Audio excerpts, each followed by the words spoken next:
Precaution घेत नाहीत असे प्रकारचे घर शोधतो किंवा मोठे बंगले जिथे काही कार्यक्रम आहे का किंवा असे टाईपचे घर हेरल्यानंतर त्यांनी ते घटना केलेली आहे.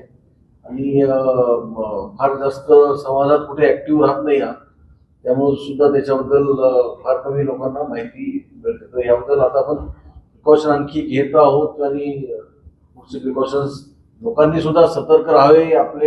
आपण कोणाला घर किरायाने देतो, कोण आपला किरायेदार आहे, कोण आपल्या आजूबाजूला राहतात याच्याबद्दल सुद्धा जे नागरिकांनी पोलिसांना जर पोलीस मित्रांनी नागरिकांकडून चांगली माहिती मिळाली तर असे आरोपी आपण आणखी आपल्याला लवकर त्यांना जेवण करायला फायदा होईल. आम्ही ऑलरेडी आता नोटिफिकेशन काढलेले आहेत सीपी सरांनी याच्यामध्ये BNSS प्रमाणे की सर्व जे घरमालक आहेत त्यांना कंपल्सरी आपण त्याच्यात आवाहन केलेलं आहे की तुम्ही जे जे किरायेदार नेमतात ते किरायेदारांची तुम्ही जे आहे पोलीस व्हेरिफिकेशन करून घेतली पाहिजे.